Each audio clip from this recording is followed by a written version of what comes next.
Well, hello and welcome to another episode of Talk to the Doctor. And you know, I just want to say I'm here today with Cameron Steele, and I don't even know how to introduce you, my man. You've done so many things. I mean, you guess you could call me the jack of all trades, master of none. Maybe. I don't know. I've been involved with a lot of stuff. It's been a lot of fun along the way, but I know you can't like individually put me in a box of what I do. So that's kind of like the secret magic behind what I do. A lot of different stuff. It's all in the special sauce because you do so many different things. And that's why I was sitting there going, how am I going to introduce Cameron? So that was a brilliant way to start out because, yeah, it would be tough to put you in a box. And like you said, that's kind of the cornerstone of your brand, right? It is. I mean, I think that I realized early on in life that you can't focus on just one thing all the time because, I mean, honestly, my first career was as a professional bodyboarder. What year was that? What year did you start pro bodyboarding? I think the last big amateur event I did might have been in '85.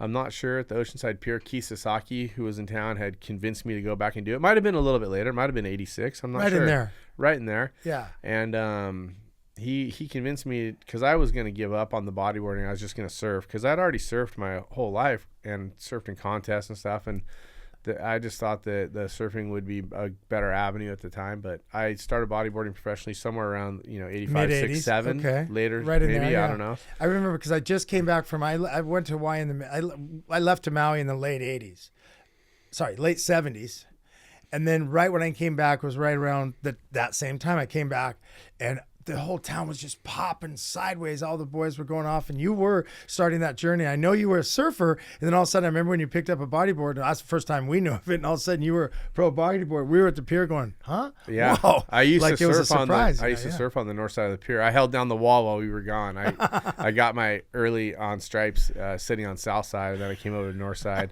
But yeah, I was north side. Yeah, I was surfing. I was riding midgets boards. I was hugely influenced by midget, and a lot of the pier people, like my shirt, Fred Dishman, was one of the enforcers at the time. Absolutely. So then, I would occasionally just end up on the south side on my bodyboard or whatever, and it was something I had done my whole life. And honestly, like at that time, people that surfed at the pier didn't surf at T Street. Like there was like a total separation, right? And God, I so love that you brought that up. Yeah. I feel like I'm the only one that's saying that. No, because and everyone sits there and goes, huh? I feel like there's like this love affair between the T Street guys and the pier guys nowadays. But it's like back then we didn't travel to Dana Point to surf. Exactly. We didn't go to T Street to surf. We surfed at the pier, and that's the only place we surfed. And so I got heckled a lot because obviously I was moderately talented, if that surfer at best, like just out of high school or just in high school. Thinking about the people that were surfing there, you could be really good and still be moderately talented. My time frame coming up, I mean, that was the time frame of Gary Ziegler. He was like our best surfer for sure. It's just kind of pre-Hogan or when Hogan was coming up. I think Gary might be like 4 or 5 years older than Jimmy. I'm not sure. Maybe they're the same age. No. He's the same grade as me. He's 65 years old. Okay, so Hogan's a couple years older than me. So Gary was amazing. He lived a street over from me, him and his brothers. Yeah. And their family lived over there on the one-way coming down. Kurt and Glenn. And so I surfed at the pier and I watched, Dishman and Adam, Manzone, Mikey Marquis, and all those guys. Mikey's laybacks were amazing. Phenomenal. The tube riding that happened at the pier was shocking. Right. And this is all like kind of before like Dino and Archie and those guys kind of made their pop because I might be the same age as Dino, maybe a year or two old, maybe 2 years older than Dino, 3 years. No, I think he's not 55. He's 8 years younger than me. Okay, so he just had a birthday. Yeah, so I think you and him are the same age. We're pretty close. Yeah, I think we were actually in school together. Now that you mention it, I think you're the same grade. When either one of us was there. I was just gonna say, how would you know? You guys were never there. Yeah, well, we went to surf class. Maybe that was like the beginning of the end. Having surf class for first period at the pier, right? So all my friends that were older were already there hanging out. Yeah, we friends I use as a loose term because they were like my regulators, or the people that picked on me, or whatever. Because there was definitely a learning curve, a hierarchy there at the pier. It was, what's weird now is you go by there now. I want to stay in the past. Don't get me wrong, but we go there now. There's nothing. Well, but tourists and no wave. I remember when the city came up with the idea. I think, now I never heard anybody say this, but I think they're trying to get rid of the wall rats, and they built that peaked top on the top of the wall because they were trying to get us not to sit on it all the time. I think you're right about that. I remember feeling that was some sort of conspiracy as well. Yeah. But I mean, still, the weird thing is, like, I was talking to Dino the other day, and like we talk about the kind of the falling apart of, like the pier, for instance. We pull up and kind of check it. We'll sit there and we just kind of marvel over the fact of, like, the way, the whole culture of it and what it was. But we broke it down. He said, because he goes to Santa Cruz a lot and hangs out with Rufo and the boys, goes surfing. He goes, when he goes there, it's just that it's no different at the lane. It's still full on, Flea's there, Rufo's there, all the boys are there. Like just running it. But he said it's because of this. The wave's still good. Yeah. So they're there. Like I think the wave's good. gone. I looked at the pier yesterday. I call it the magnet, right? Because anytime you get down you got to go drive by. Yeah. You know, I kind of saw a couple waves yesterday, but I agree the pier's not the pier it used to be. I mean, the rights into the pier were like one of the most amazing like secret spots on the whole coast. No one knew what it was, but it broke right into the pier, just heaving wedging, barrels. Yeah. It doesn't do that. I mean, it's still, you could surf, but it's not enough to pull people. Well, I think into like, it's like you drive by and it's just like. Well, I think one of the things that happened to San Clemente was that T Street took over, right? Like all the great surfers ended up going to T Street more. Like all the kids of today, Griffin and Cole and all those guys, they're T Street guys or Riviera guys. So most of those guys don't surf at the pier like Chris Ward and all those guys did, and it kind of like changed the culture a little bit. Plus, T Street still breaks. I mean, at least T Street like breaks on. That's the joke about T Street. It doesn't really break. Never really broke. It's like you can paddle out there. There's There's like the best surfer in the world could be out there, and you're like, oh yeah, watch this guy's gonna be so frustrated in about 10 minutes. Yeah, because it's such a tricky, crappy little wave. But that's why those guys are so good. That's why they're so good. Exactly. But I mean, at the same time, it's just Anyway, the present is what it is, but the past is a cool little ride we're taking, Yeah. And I got to say, those days at the pier, like you were talking about surf class, like my year was the first year they had that. 1977, 78 was the first year they had it. The first year they had a surf team. My good friend, one of my lifetime best friends, may his soul rest in peace. You remember a guy named Marty Geishan? Sure, I know Marty, yes. Oh my God, he's one of my best friends, from my grade. Sure. He was actually the MVP of the first surf team that ever was. Jeff Leishman, I just saw the other day. He was the captain. Actually at Huey Leinbrick's, memorial. Yeah, Marty ended up hanging out at the pier for quite a while after I'd see Marty around and stuff. He was a pier. He was 100% pier. Yeah. And he wasn't one of my regulators, but because he wasn't really that. He was always happy. Marty wasn't trying to do that. My generation came under the Bill Capolinos and the Don Crummers and the full-on, just brutalistic, don't even walk halfway from T Street. Like those guys ran. We got the spoils of it, but we also used to almost feel embarrassed by how mean they were. Yeah. It kept it uncrowded, but then again, we almost felt like, God, that's kind of gnarly. So I just feel like as we took over what we wanted to do, we were never going to be that brutal. No, and it was definitely not like that when I was there. I mean, it was lovely, more fun, yeah. And it was fun hazing. There were still some scrums and some scuffles, but it was all just fun stuff. Yeah, because like those guys would just enforce it. So we thought, we're coming up, we're going to be better, we're going to be nicer to Groms. We're still going to sound them when they needed it. But there was a collective energy of like, whoa, those guys in the early to mid 70s that kind of were under us, we were under them, were just so brutal that we just didn't want to do that. But then at the same time, as each generation went, that became where now there's like no pecky. It's just like it's a washed out. Like Groms are like, hey, and you're just going, whoa, this is. Yeah. The only person I see at the pier consistently is Brian Ballard, whose family lives right there. They grew up there. So, I know Brian. Yeah. I don't really remember him back then. Yeah, he moved away when he was younger and came back. Oh, okay. Yeah, so his mom and sister stayed in town, and then he moved away, and then they came back. Isn't he the one that he walks that like little Dalmatian, like that Dalmatian He's dog? always walking a dog down there. Yeah. He's kind of curly haired. Yeah. Lean. His hair's gone now, very lean. Very lean, yeah. So he's what else reminds me of someone that was lean is back then what was his name? You'd see him running by his Brent, like he worked for the city. What was his name? Brent. God, he was so skinny. Oh, I remember him. Brent, like, super tan. Yeah. He worked for the city. Run, like you'd be running by, and I'm a runner. And at least to me, I go, well, look at his pace. Not me. I never was a runner. Whoa. Or Mikey Marquis was a runner too. Yeah, he was on cross country with me, and I tried to run. I ran with because I've ran for years. Not so much now. I run stairs now in hills, not the flat. But I'd get Mikey, and we ran the beach where I do pretty good with him on this deep sand. But then we went to that hill, that goes through the tunnel at State Park. Yeah. Steep, and I'm like, yeah, I do this a few times. And Mikey just went, Yeep! Mikey was like one of my greatest influencers down there at the pier because he was down there. He was a great surfer, Yep. had some style. His layback was incredible. And he's just a good guy, nice guy. And he didn't, I jokingly say pick on or haze or whatever. No, he never did that. But he didn't do that. No. He was like, and I appreciate all the learnings that I had there. But Mikey was a really great influence for me. And if I had to really think back to people that really I gravitated to, I think Mikey was probably one of them. Hard not to. I mean, how does it get to be a nicer guy than that? There really is. Really talented surfer, very humble, always kind of had like he was never on a trip, right? But he did incredible laybacks and flyaways. Right. Right. But the day of the flyaway before there was airs, right? Yes. More or less. And it was just, it was just a really cool time to come up. So tell me a little bit about where it all started for you in terms of like, when's the first time you got involved? Because I know you've done so many sports. Give me a little history on, young Cameron. Like, where did this all start? Well, I was born in San Francisco. Okay. So my parents only were there for 2 weeks after I was born, and we started our Southern California pilgrimage.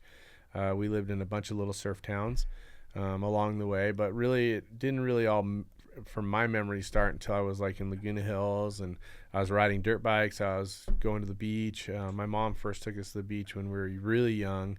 Like, what are we talking? Like probably 4 years old, 3, 4, 5 years old. Your mom's taking the beach. Get over here, mister. Let's go to the beach. I totally remember Mom telling the story about us. She's gone now. She's been gone. She was my age when she passed 20 plus years ago. Okay.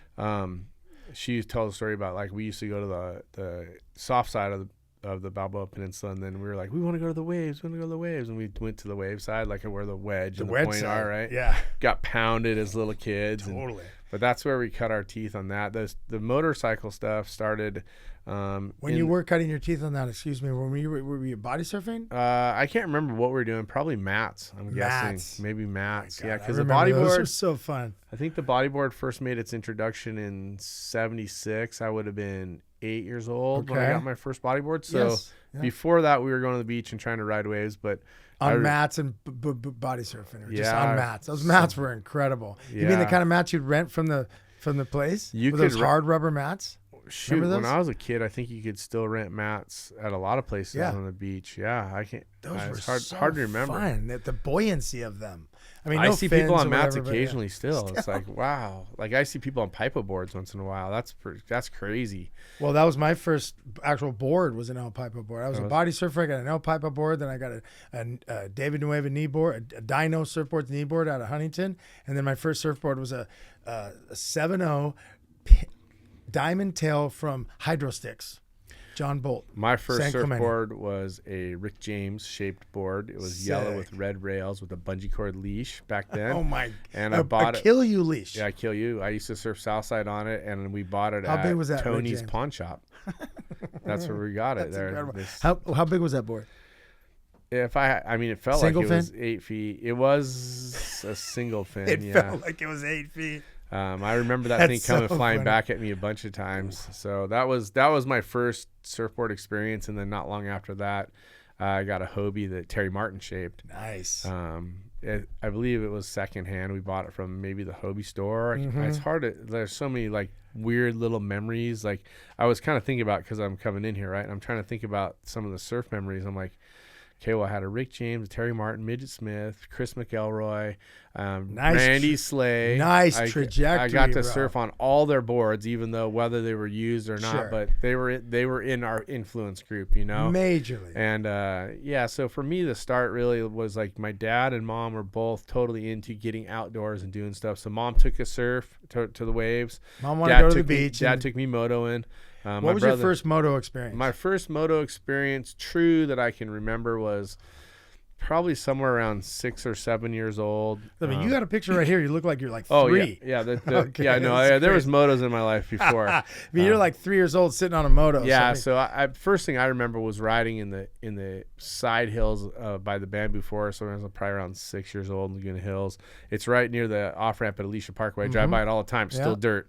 And I'm like, oh yeah, but we rode Escape Country and we went to Saddleback. So the moto thing started for me like 5, 6, 7. What size little bike was that? Like a little mini? Like what were those? The earliest bike I can actually remember was like a 80 with dual shocks, but I would have probably been like 7 by then. And then the racing, off-road racing, my dad was off-road racing since 71. So by the time I was 3 or 4 years old or 5 years old, I was going to races with my dad. And that's all the Baja stuff? Yeah, it's all the Baja stuff. Yeah, my dad was racing in Baja. My dad's first Baja experience, he went with Parnelli Jones as his pilot in 1970. One of the biggest names in the history of all auto racing. Yes, right? And the interesting fact about that, now for those of people from San Clemente, especially that knew my dad was like went for it. He was an unlicensed plane owner and pilot. Is a story he used to tell. So he used to he flew for him, and the next year he was on the starting line with his own car in 71. Oh my gosh, wow. So he was committed. And he raced all the way through until my career really started blossoming. I raced with my dad as partners from 85 to 88 maybe, or 84 to 86, like somewhere in there. Like when I was like in my middle of high school, graduating high school, I was racing with my dad. How fun. Okay. Yeah. Super fun. Sounds super fun. I've never done that, but I've just heard about it my whole life. You know, here's a good, like when you're riding dirt bikes or you're racing cars, it's like 6 feet and glassy all day, every day. It's like fun the whole time. You're not like frustrated because the surface is there and what you're going to do is going to happen. Consistent. Unless it rains or something. Yeah. If it rains, how often is that in Baja? But the rain isn't as bad as the wind, which I don't like riding or racing in crazy wind if I don't have to, but I do. Because of what, the dust? Just the dust and just pelts you. On the moto especially, it sucks because like it's trying to blow you over the whole time. Totally on the moto. Yeah, but rain can suck too. Yeah. Yeah, could make it more fun in some ways. That was kind of one of the reasons why I quit bodyboarding. One was I hated the judging. Okay. Even though one of my best friends was the head judge, or not best friends, or one of my mentors, Midget Smith at the time. Yeah. But I just got over the judging part. But he wasn't a boogie boarder, so what'd he know about it? Yeah. You know what I mean? They were pretty good, man. I give them some credit. When there was waves, they could score the contest. I hated being judged, and what I liked about motocross, which is what I went on to at the time focus on, is that you all start together and whoever finishes first is the winner. It's very simple. Yes, sir. So there's no opinions. No involved. judging, no opinions. It's how I've always felt about sports, and why I've always thought surfing itself was a little suspect, but it's cool or whatever. Yeah. It's not like, I grew up running track and playing football and baseball and all these sports. You win or lose. More straightforward. It's just straightforward. You're at track. Yeah, I was listening to your show with Matt, and he was talking about those guys like, just kind of slapping the lip or whatever.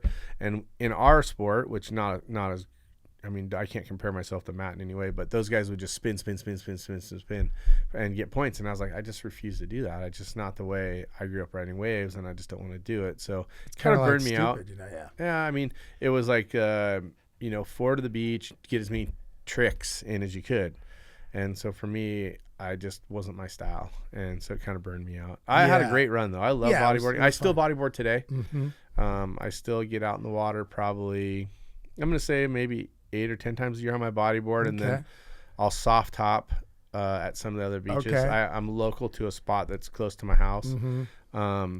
I don't generally take hard surfboards out. I feel very competitive on the hard surfboard, and it ruins the fun for me.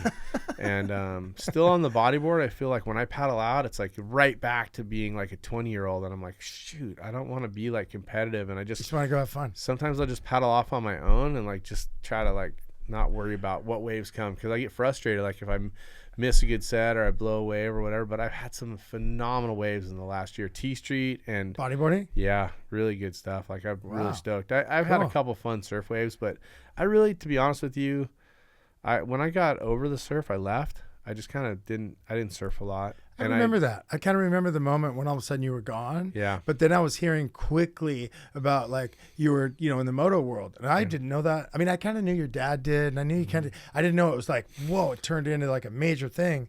And so you've done moto, and what motorsports have you done? So I was bodyboarding, and my brother was riding at a nearly professional level dirt bike, local competitions or like national on the West Coast. And he was doing pretty well.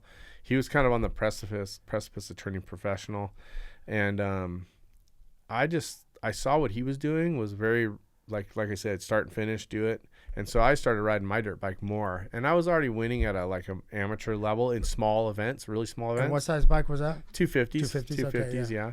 And I just decided I was going to turn pro, and I went for it. I sucked, but I went for it. And I ended up in 92, I raced Supercross at Anaheim Stadium. And I missed the cut on the first event, but everyone thereafter I made the cut that I went to, which is probably 15 or 12 supercrosses in my lifetime.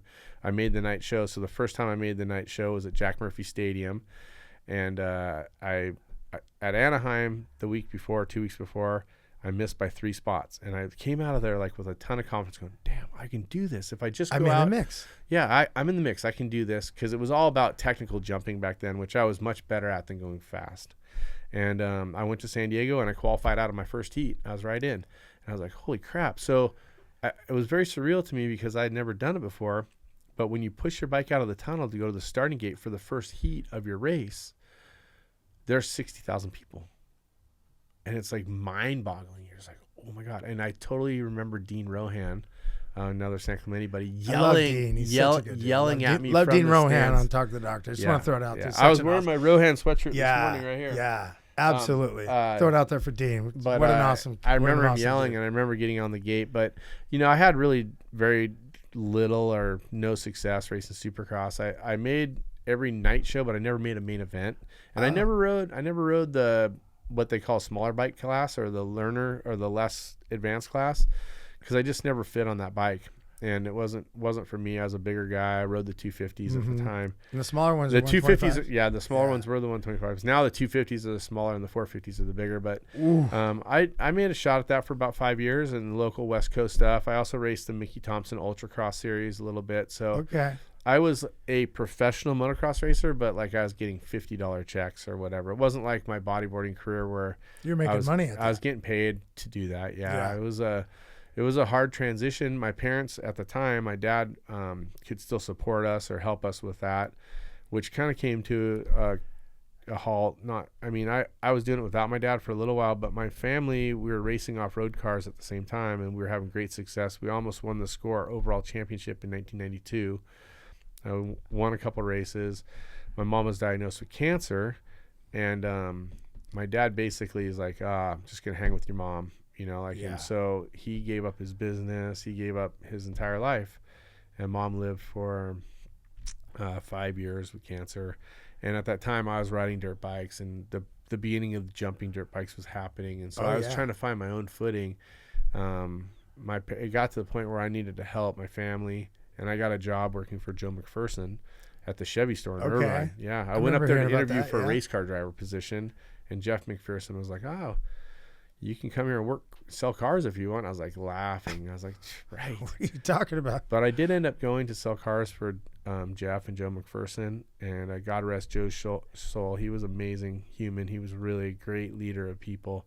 And I worked there for a couple of years and had great success, and it taught me a lot about, being an adult, because I really didn't have to be You never had a job, really. Never had a job. Yeah. And so I did that for maybe 2.5 years, and it was amazing. It was amazing. I mean, a lot of learning, I think that just a lot of maturing, a lot of learning. Not only that, you really learn, so if I had a talent, right? My dad was really frustrated with me because I was pretty good at racing, and he wanted me to focus on it. He wanted me to transition to pavement racing, to go-karts. And he got us a go-kart, and I was really mad. He traded a desert car for it. And I was that kid that just put his feet down in the sand and said, "Nope, I'm not doing it. I don't want to do it." And I never drove it. And my dad really thought that we could make that jump and go pavement racing. One of the guys from our group, Robbie Gordon, had gone from desert racing to pavement racing, and so had a couple other guys. Pretty sure he did pretty good. Yeah, and I'm not comparing myself to Robbie or Jimmy Johnson or any of those guys, but they came from, that was in the mix. They came from desert racing. And my dad wanted us to do something else because he was having to pay for all the desert racing. There's no sponsors really, so he's like, "Oh, let's do this, and maybe we can do something with it."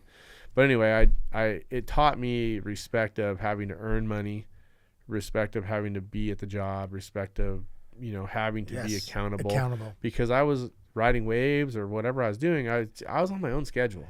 And that's a good thing too. But once you start getting to go through a job, you come out the other end of that more experience, more understanding, more respect for when you don't have to be 9 to 5. I think more it gives appreciation. You a lot of respect for the people you work for when you're an athlete too, because I kind of recreated myself and got into the freestyle motocross, became a television commentator, and I was there for the birth of that sport, and that took me from being I left the selling cars. I went to a magazine group, Wave Action. Yeah. I was the sales manager there. I remember that. Scott Picar, who was a professional bodyboarder also. I got him a job at this car lot. The main guy, Wave Action? Mike Fry, Tracy. Fry. Fry. And they gave me an opportunity. So I left the car dealership and I went there. And I was like, all the people that I knew from the surf industry were there, like in the business, right? So I was selling ads to people that I knew, my contemporaries mostly, you know. And that was a good transition for me because that really got me back into the action sports world. I took what I learned from being a professional at the car dealership, you know, having to make deals and sell deals and meet people and be respectful and hit numbers and make time. All that stuff, right? And it taught me a lot about it. And I had so much fun at Wave Action. Pitt was the bodyboarding magazine. Plow was the snowboard magazine. Launch was the wakeboard magazine. Yeah. And that was all the same publishing group. All the same publishing group. And then as action sports, this is like the birth of action sports. Like this is when Nathan Fletcher is like, dude, this guy's like one of the best surfers and he's one of the best skaters and he's one of the best moto guys. Like, so the action sports combo world was coming together, basically like following what Nathan was doing in that moment right then. True. Right. I mean, he led that pack. I really believe he did. I mean, who else did it before? I mean, who else? I know, but who was that good at all those three? No one that I can remember off the top of my head. I mean, actually that good at all three. Well, Nathan was just good at everything. That's crazy, right? I know. He's so talented. He still is. Incredibly talented. And just, he's an artist when he gets on any type of, you know, wave or snowboard or motorcycle. And I remember he was the first guy to try into the foot plant 360. Anyway, I digress. Nathan's incredible. Yep. But at that time, action sports was booming. And I was there for what became the magazines, became Ian Cairns owned the U.S. Surf Tour at the time, which I had surfed on, obviously. And we all worked on a deal. The magazines became owned by Ian. And then Ian, I believe, started working with the Gotcha guys. And that all came together, which became Gotcha.com, but then became Blue Torch TV or BlueTorch.com, which was a huge action sports opportunity. And initially, I was working for ESPN a lot. And so I said, I just want to be the sales guy because I didn't want to upset ESPN. But then Blue Torch started happening, and I started writing ideas for weeks. And they're like, you should host them. Get in here.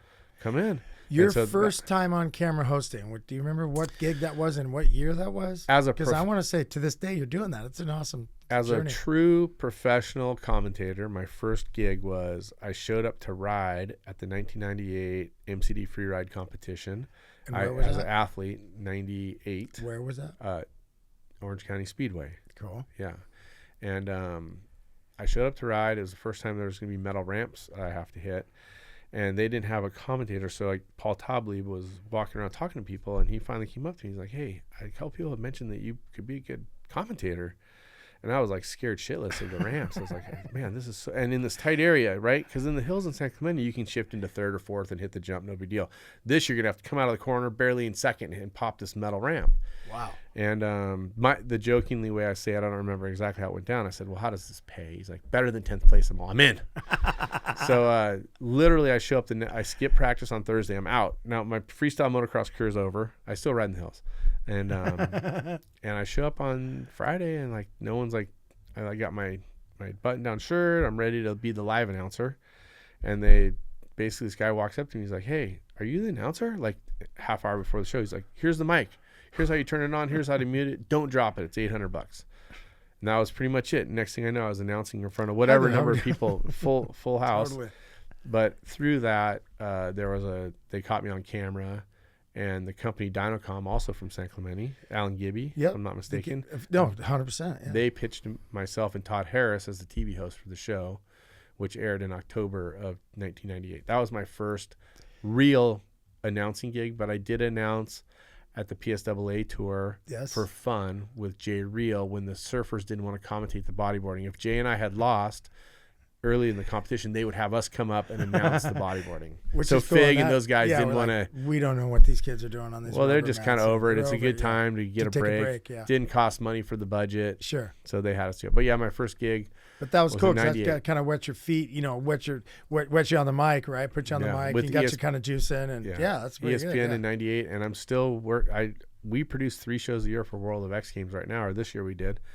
And so that's, I mean, whatever the time frame for that is, that's 27 years. So I want to say 98. Is that what you're saying? Yeah, that's 27 years. Yeah. So actually, soon to be 28. Yeah, I worked at X Games for 18 years, I believe. So it was really fun. When the motos went, I was there. Okay. And I ended up doing moto. Then I did the super motocross. When they did a kind of a supercross takeoff, I did the pavement and dirt motocross. I did a little bit of rally. I did some specialty events. I did surf. Actually, unsuccessfully. It wasn't a very successful surf campaign for me. Oh, you mean commentating? Yeah. I did some commentating. Where did they hold that X Games of surfing at? So they did. Brad Gerlach and Mike Parsons came up with an event I think it was called The Game, a long time ago. The Game, it was like a team competition. Right. And they had radios and stuff. So that was part of the X Games for 2 years. And I was the original commentator, and I was like too up and too like X Games had us all super fired up at the time with our commentating. Yeah. But it didn't really fit. It was too colorful. It was a little too wild. But so I did some surf. I also did, before that, I did some Triple Crown surfing on the North Shore for ESPN. Cool. So that was fun. Vans really had me there, and Randy Rarick and everybody. Yeah. And your association with all that. I mean, that just all kind of comes together where at a certain point, you're just, give them a call. It can do it. Well, that's kind of how my broadcasting career flourished, right? I started as a freestyle guy, and then the network had Supercross. And they're like, okay, well, we need a Supercross guy. And someone's like, hey, didn't Cameron Steele used to race Supercross? Well, on this side, I would say I was a terrible Supercross racer. But I did race Supercross, so it gave me enough credibility for them to take me and do that. And then put you on the mic. And then they're like, oh, we need a guy for the Triple Crown of surfing. Oh, well, Cameron used to ride waves, right? Yeah. Like, Cameron, did you used to surf in Hawaii? I'm like, yeah, surf the bodyboard pipe contest. Because you have the history of that sport. So, and then they know you were good on the mic.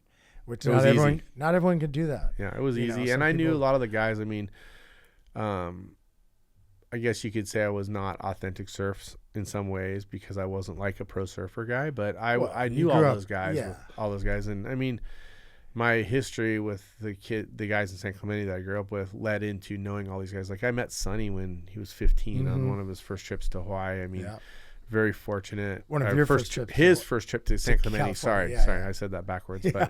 But and my friendship with Sonny exists today. I mean, obviously it's a different situation, but we rode dirt bikes together. We went to events together. That's super cool. Surf events, surfer cross. I mean, so I got to know a lot of those guys. It was really fun to be able to do the Triple Crown, and I don't think I would have wanted to do the whole surf tour, but it was fun to do the ones that I did. And then later, those meaningful ones, later on, I ended up doing in more of a relative time frame, I would say. I don't remember the exact time, but I worked for Amped Mobile and Boost Mobile, and I actually helped to conceive the surf contest TV show for lowers, and it was really a fun experience. That was a big one. That was a big event. Big event. So, but then I left all that stuff behind to race cars. Racing cars is kind of. And at that juncture, you kind of said all those other sports are cool or whatever, but I want to go race cars. Now, are these cars off-road cars? The off-road cars. Yeah. All I've ever raced is off-road. I have no idea what I'm doing on the pavement. I get in a go-kart and people are like, "Oh, you're gonna be tough to beat." I'm like, "No, I'm a little heavier than everybody. I'm taller. I don't have any skills. I don't know the braking points. It's just not what I do." It's a whole different thing. You like the dirt. You slide more. I live in the dirt. I grew up in the dirt. The dirt is my world, and the off-road racing, I got back into it like in 2002. My buddy Dave Henderson invited me to come back because now my mom has died. Our family left racing in 93. My mom died in 97. I got a job, obviously 96, 7, 8, 9, 2000, 2001. And then I started coming back to racing like in 2002. In 2003, we won the Baja 1000 in a limited car, in a buggy. Incredible. In our class. And I left at the finish line. I ran and jumped on a truck, drove to the border, San Diego, flew to Vegas, and I hosted the AMA awards banquet that night. So I didn't even stay. I didn't even go to the awards. And I'm like, oh, what an idiot I am. I know, but you got gigs, man. I was gigs. Like, there was a time where I was juggling like riding and commentating. Right. There's 26 weekends in a year, and I'm is that right? 26? I'm not sure. But anyway. For the sport, you mean? No, in general. How many weekends? 52. 52. Sorry. Where did I get 26? I'm not sure. Where did I get that? 52 weeks in a year, 52 weekends. Yeah. But I was traveling. You know what it is? Maybe 26 episodes of network orders. Yeah, maybe that's what it was. But anyway, I was doing so much stuff. Like there was a time where I was flying to Slane Castle to do a freestyle event with my brother in Ireland. The next day I was hosting an IndyCar event in Kentucky. Whoa. And then the next day I was hosting an event in California. So I just showed up and announced and left on all those events. And that's how it was happening for me. But the racing thing started coming in real in 2004. I started racing in the unlimited truck class, trophy trucks. And I started to get some sponsorship. Cabo Wabo Tequila was one of our first sponsors. And it's just grown from there. So that's incredible. I've been racing. Just that trajectory of all this, all the ramifications of moving this way and that way through different sports and commentating and doing the sport and navigating what seemed to me like a pretty busy schedule. It's definitely busy, and I got burned out after a while. I was doing so much commentating. By 2010, I was racing cars. I was commentating like 80 plus shows a year. Ooh. And I was just like, I kind of had enough. And Lucas Oil gave me an opportunity to announce their off-road events and do voiceovers here mostly on the West Coast. So about 2010, I'm like, okay, I'm not going to ask anybody for any jobs west of the Rockies, and I'm not going to take any jobs unless they're really good jobs. Bigger ones. Bigger jobs, right? Yeah. So I stayed on X Games. I ended up doing international X Games in 2013.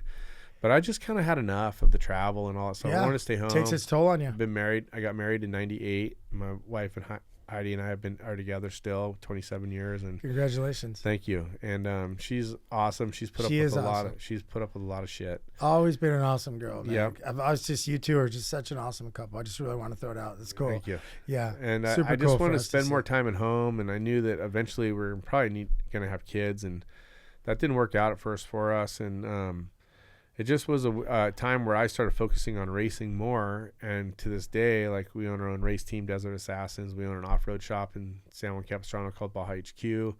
We're hosting events, private events, and creating television shows.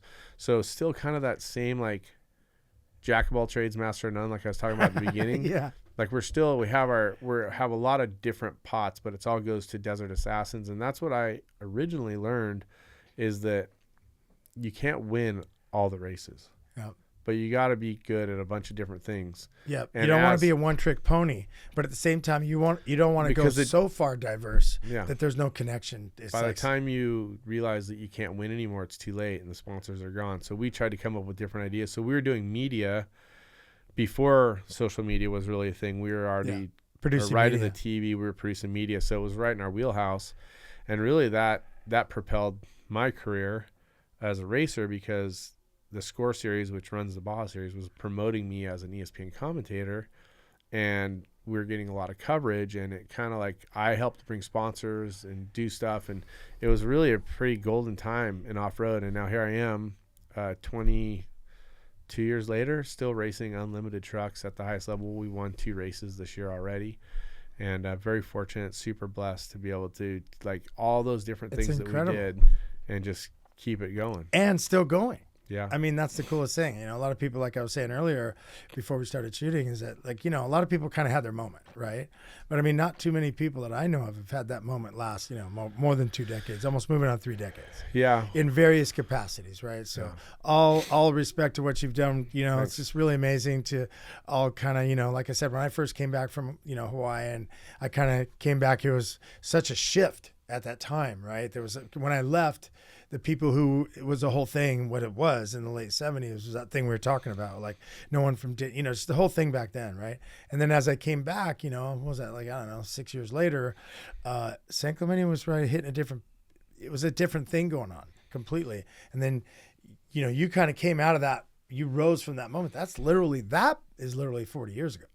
Yeah, as far as, you were a teenager and you were at the pier and you were doing this or that. But I mean, that's a lot of years to be moving in a direction that had multiple fingers to it, right? So to bring it all full circle, I like what you're saying about, you got to kind of create a level of where it's all coming back to the same spot. It has to have, it can't be too much like an octopus without the body. Yeah, it needs some connectivity and base. And, I could see those guys that were changing surfing right in front of me. Shane and Christian and Archie and a lot of guys, Dino, seeing them change surfing, and I can see how that's happened in many different sports, right? You just, there's like, it evolves, and so you kind of got to go with it, or it's going to leave you behind. And so I try to like have fun with everything I've done and not take myself too seriously and try and put my best effort in, right? You want to win. I wanted to win bodyboarding. I wanted to win dirt biking, even though I know I couldn't. And I wanted to win off-road racing and have great success. I found my greatest success as an athlete in off-road racing. And I know that's some what people you're might still be involved like, with today. People might be like, you're not really an athlete. You're sitting in the race truck. But it still takes a lot. People say that? I don't know. I'm sure they do. It's not like playing tennis or I don't know. Sports. I don't know. I think it seems pretty tough. All the people I know. I just rode my dirt bike to Cabo for the 26th time. 20 years in a row, we've been hosting this Ripped Cabo ride, and I just rode my dirt bike to Cabo. See, that's just really. I just got to say, man, athletically, from my own position of understanding training and athleticism and. Yeah, it can only give it up to that long of it, and you're still doing it. Yeah. So, when I was growing up, I was looking at pictures this morning because you asked me to try to come up with some photos, which I struggled with. But I was looking at my dad's 50th birthday party pictures. They were in this envelope I came across, and those people looked really old. And they're younger than us now. But we look so much younger and act so much younger. Well, thank you very much. There's so much more that can be done, right? Like we've all realized that, in my parents' generation, they got a job and they worked 9 to 5 or they created a business and they were married to it. Yeah. I've created some businesses, but I don't want to be married to any one thing other than my wife. Yeah. And get out and just do it. I don't want to be, it's never a good time to go have fun or go do something different, right? Like I host these trips in Baja and everybody's like, oh, it's not a good day. It's not a good time. It's never going to be a good time. You just got to get out and do it. Like I went to Fiji in 2018. It wasn't a good time. 2018? 2018. Yeah, okay. I went to Fiji with my family and I went on a bodyboard trip with a bunch of pro bodyboarders. Okay. And it was amazing. And it wasn't a good time. But you know what? F it. I went and I have the photos to this day and I couldn't tell you what I was supposed to be doing that week that wasn't a good time. Because I don't care. Exactly. Whatever it wasn't that important. You got to get out and live life. I took my one daughter and my wife at the time and hung out with Kevin Nakamura and Jay Reel and Jeff Hubbard and all these guys I grew up bodyboarding with. And we surfed Cloud Break all by ourselves. Just a bunch of spongers. Bummer. It was terrible. Yeah, and I feel for you. We surfed restaurants with 8 guys from Australia who were staying on Namotu. And it was really just all bodyboarders. I scored like... I don't know. Incredible. It was incredible. What it was perfect way. Restaurants. Perfect restaurants. It's about as perfect as it's ever going to get. Yeah, with the sun coming in the morning and you can see the coral heads going by. You're like, once you get past the second coral head, you're kind of like, okay, cool, I made it. Like, yeah, I'm not going to get pounded and dragged across the reef. But it's just life is full of it's never a good time. And I'm going to the gym. I train with my buddy Rye 3 days a week. Used to own Foundation. Now he's a private trainer. Okay. And I'm committed to going out and doing and being my best for my kids and my sports. And I don't want to be the old guy. I am the old guy. No, I know what you know. Well, in our generation, we've had a chance to understand, I know that you remember a man named Bob Anderson. I've talked to him a little bit on the show, obviously Drew and Shane's dad. Mm-hmm. And Lars, they also had Lars later on. He's the first man, I was training with him and he's the first man that gave me liquid aminos. And I came out of his facility, just worked one day, just fried. I trained so hard. And he's all, comes up. He's like, open your mouth. And I'm like, I don't know, Chief. What do you mean? And he goes, just shut up and open your mouth. And he's kind of a hard guy to say no to. So I always saw him as kind of like a thick Rocky Balboa. He's just Sylvester. Even when he looked and talked, right? Yeah. And he opened out my mouth and he squirted this like sublingual, disgusting tasting little liquid into my mouth. But I trust him, so I would use it. Trust me. Boom. And it tasted kind of bitter and weird. And I go, what was that? And he goes, liquid aminos. And I was, what's that? And within a minute, I felt recovered. Yeah. And I looked at him and said, whoa, I said, let's go train again. And he goes, no, it'll get too happy. Yeah, but that was my moment when I first, got introduced to sports nutrition. And since then, it's been an amazing thing. So between that and the training techniques and the awareness of what people, back then it was like party and surf or party and do everything. But people did wake up one day and realize, that's going to get in the way if you want to be the best. It's definitely changed for sure. The athletes are totally different. The kids in San Clemente are friendly. Things have changed. And they train and they eat good. Yeah, it's impressive. It's a different thing. They're real athletes. Yeah, Anderson's. I think it wasn't at their house that had that mini ramp in the backyard. Yeah. by Stewart. And Nathan was there when he was like 6, you know. Yeah. There's some good footage from Jeff News movies from yes, that. exactly. There was BMX right there. I trained in that gym. And then when he went, and I mean, I brought him like, you know, I brought him a bunch of guys from the surf world, you know. But then he got the Jets training center up there. And I was training with him for a period of time. And he gave me my first actual job as a trainer for the 96 Olympics. He hired me as an assistant trainer to train the guys. Wow. And at that same time, I was running track at Saddleback at 37 years old, qualified on the team to run sprints. And I'm training with these guys in the morning doing this gnarly thing called the hundreds program, 16 body parts, 100 reps, 100 reps per body part, 2/3 max as a race. Oh my gosh. Just different incredible. world than I ever lived in. I was always the lanky, kind of out of shape, untrained. Yeah. Well, we were very trained up, you know. Like you always were. Whenever we were at the beach down there, you're always yoked up and stoked and yelling and having fun, and it was good. Well, someday in the Talk to the Doctor, we'll flip the script, and I'll interview you. Oh, that would be cool. Or someone, you know. No, that would be cool. I'd be honored for you to interview me. I have so much experience doing that, and our history is amazing. Which brings me to a point I want to ask you, Cameron, is could you tell me your top 5 favorite surfers of all time? Damn. Okay. Top 5 surfers of all time. I'd have to put Archie super high up there because of his just incredible skill and ability and effervescent style. I was no debate there. No debate. Yeah. I was always a huge Derek Ho fan. I loved watching Derek surf. And so I would put Derek probably in my top 5 of all time. I think Curran obviously has to be in the top 5. I mean, how do you go without Tom Curran? I actually got to have ice cream with him accidentally when I was still in high school, thanks to Hans Silstra bringing us to Al Merrick and Britt Merrick's house. He's just an amazing legend. Potts, I think, changed the world of surfing. Yeah. I think that Martin's arrival in San Clemente was a huge impact for a lot of our guys. I think many people call it a lightning rod moment. I would have to agree. I mean, I was there during that time. I didn't know Martin, but I got to see the everything that came out of that and how it exploded. I mean, it was just... He lit everyone's mind. Everyone's mind, from Groms to Phenoms. Everyone was just going, whoa. And I would have to say Kelly, because really he's probably my favorite surfer of all time, because he was coming up that same time Archie was, and he took that progression. Like he did what he needed to do in the contest. I remember when he came to lowers the first time, we were like, holy shit, this guy is bonkers. And he just brought that, and he's changed the whole face of surfing. So he is probably the best surfer of all time, hands down. My favorite surfer is Matt and Derek and some of these others that I really appealed to watching surf. Just for a position of like watching them on a wave, right? Yeah. And Kelly just changed the world. And there's some great athletes now that I love to watch surf.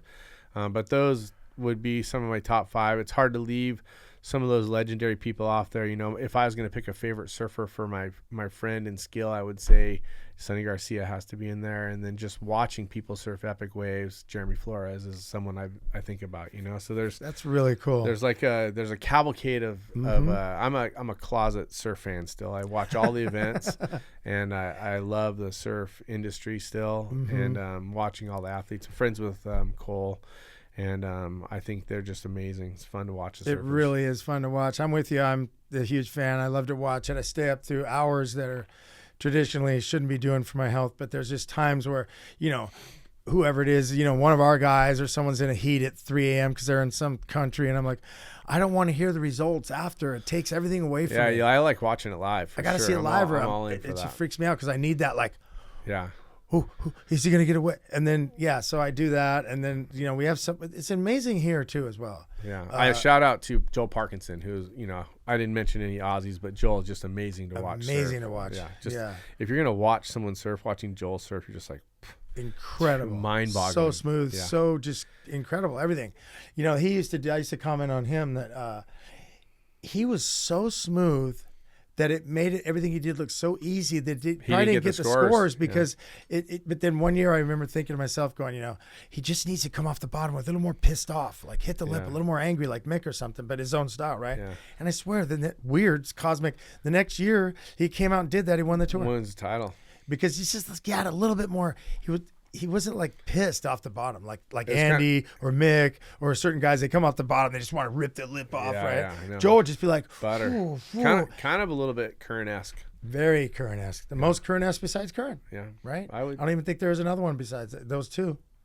Right? Maybe now, they like to talk about Ethan Ewing like that. But, I mean, I'm just saying Ethan Ewing is freaking nails. I've only got to watch him at the lowers contest a couple times, and I was super bummed he beat Griff at one time. And I was like, but holy shit. Like, he's really good surfer. He's an unbelievable surfer. Smooth, but I got to throw it out there. Sorry, Ethan. I just don't – no X factor. I agree. So it's I agree. Some of these guys, you're like, that's cool. the one thing I really love about Griffin surfing is he can bring all aspects of it. And true, he's from San Clemente, so I got to have a little bit of a deduct there. But watching Griffin and Cole and those guys do all different types of surfing is pretty mind-boggling. Every type of surfing. I mean, it's amazing. Crosby too. Crosby's right there. Like, it's amazing. Like, isn't it great to have 3 fresh faces from San Clemente? It's like kind of reincarnating what we had years ago. It's incredible. Like those days. I mean, can you imagine? Like, our guys, the tour wasn't the same then, but we. The McNulty's, Hogan, and Archie and Dino, and I mean, so many talented pro level surfers. Christian and Nathan. Well, Nathan now later, but he's over, but he's stoked. I mean, he's so talented. I didn't really go that way, but I'm just saying, like, we had so many guys, and then throughout the generation, they had Shane and Gavin and Wardo, and then I think Shane doesn't get enough credit for what he did for the sport, because I think he really gave up a lot of his career to progress the sport and put down what really needed to happen. And I don't think there's a huge transition when Matt and those guys were coming up, and Shane kind of was behind that, but he made the commitment to the surfing. And I really felt like, I'm not really close friends with Shane, but I always feel like Shane didn't get the acknowledgement that he deserved for what he did for the changing of the sport. That is such an awesome thing to say. And I hated surfing at T Street with Shane because he got all the waves. All the waves. Yeah. But the thing is about it, I don't know if you know this, but there's a little 4-pack of best friends. It's Dino, Shane, me, and Fatty, right? Mike. Yeah. And that's to this day, that's like our little inner circle of brotherhood. And so I know a lot, the Shane situation. We, traveled to Tahiti together back in the day, and we've just really close. We would talk to each other all the time, and he's involved with what he's involved in. But I was there with him closely during that run, and like when he came out of it was like the 92 year, 91. Dino won in 1990 of the Bud Tour. PSAA yeah, tour. And then I think the next year was Parsons, but that Shane was so close, but he felt like Parsons was kind of getting those ticky-tacky scores. And then Shane was all bummed out afterward, and I came up to him at Stauffer. He was at Joe Stauffer's house around Christmas, and all sulky, just all bummed, And then just I come in, he's all bummed. I go, hey, be as bummed as you want. Get that out. But when you're done, I'm going to take you to someone you're going to train for 6 weeks, and you're going to get pissed off, and you're going to win that thing, smoke everyone this year. Huh. He's like, am I? I go, yeah. But cry your tears right now. It's okay. Get that out of you. I'm a real believer He was very humble and kind of quiet. He didn't have that outspoken attitude. He did get pretty fiery at times. He has a fire in there. He really does, yeah. But I just think he was not acknowledged for everything he did. So. Well, he came and did something where he tried to, years later, he saw the literal like vacancy of quality. The criteria to him was just like bonkers, right? So he did come and have a moment, and I spoke to him about, be careful if you go to the ASB meeting and you talk like that, because you might be biting the hand that feeds you, and so you might want to just make sure. And he was pretty pissed off. So he supposedly had, as he spoke to me, he had Dorian and Slater as like yeah, theoretically all with that. But when he stood up to speak about it at the meeting, he didn't get any love from anyone else. So he took that on him, and he told them straight out, you guys are blowing it. You need to figure out the criteria. The sport, what's going on? Because at that time, a lot of the sports, skateboarding and snowboarding, they were getting judged, by doing really rad stuff, right? They were pushing it, making it. The progression came earlier for those sports. Yeah, and our sport was kind of held back by the traditional purist way. And then he did really he vocalized that. And, as it turned out, they were really, he didn't get the credit he deserved, and they gave him a tough time. He kind of got blacklisted, and then he kept fighting on. Don't get me wrong, he's not a quitter, but that was pretty tough. Yeah. And then eventually, exactly what he asked them to do, they did. But like you said, poignantly, he wasn't really seen as a spearhead guy that spoke. He really was. He was kind of he was kind of put on the cross for it, and then everyone else got the love from it. Yeah. So what it is. He's at peace with it. But there was a time when that was hard for him. Still shreds, still rips. Insanely ripping, and just at such a great place in his life. They just built their beautiful house on the. Yeah, I don't see Shane. I don't talk to him. I just know that he was a big part of our culture here. Huge. And a little unsung. I sure. like where you're coming from agree. with that. He wasn't quite as rebellious and loud as some of the raginger people we knew. And I want to mention names, but everyone. He didn't have the hair, the tattoos. He didn't have the flair, which a lot of the San Clemente guys did. You're right. You're right. At a time when they all had that, he was just winning content, like blowing up. Let's just reference the fact that he did. The only guy in history that has 3 10s in a heat, right? Akira. And then, he just, he's there. He's battling Slater his whole life. Yeah. All the way since they were Groms and the amateur all the way up, And I just thought it was a pretty interesting moment. One time I was I think we're on the North Shore, and I was in the car with him and Noah Bedreau. And I asked him, it was at a pretty gnarly time, and I asked him, I go, do you, what's up with, how do you feel about, is it fair with kind of how they battled him and Slater, Yeah. And that was after the thing at Huntington that year, which he wasn't really a fan of that, how that went down. Speaking of Noah Bedreau, Noah, myself, and Christian all did an epic skate week in Florida one year between the two contests. I had 2 contests, and one in Florida and one in Georgia, I think, and we skated a whole week all over Florida together. You and Noah and Christian? Yeah. Sick. What year was that? 89, 90, somewhere, 91, somewhere. We were at the height. I remember those guys. We didn't have to be at the contest early because we were all seated into it pretty far, so we just went and skated. There's a lot of skating going on. That's one thing I've never really embraced that hard is the skating, but I skated a lot, and I loved it, man. It was so much fun to watch all those guys skate. Christian and Nathan obviously had a lot of skill at that as well, but we had so much fun. Let's go into some top. Let's do some other top 5. Do you have a top? Would you do a top 5 skaters? I could probably do a top 5 skaters. I mean, all time. Tommy Guerrero would have to be on there. He's just amazing skill, his street work, the stuff, and Tommy Guerrero would have to be up there. I would definitely say Lincoln Ueda was way up there for me. I love the Christ era invented by Christian Hosoi, but Lincoln Ueda brought that to a whole nother level. I would say if I really was digging in there, obviously I'd have to. Ryan Sheckler did so much for the sport and so polished and so good and so just on point with the skating and his personality. I love Ryan. Kern Caples, more recent skater with tons of flow. Nigel Houston, I would say, is up there.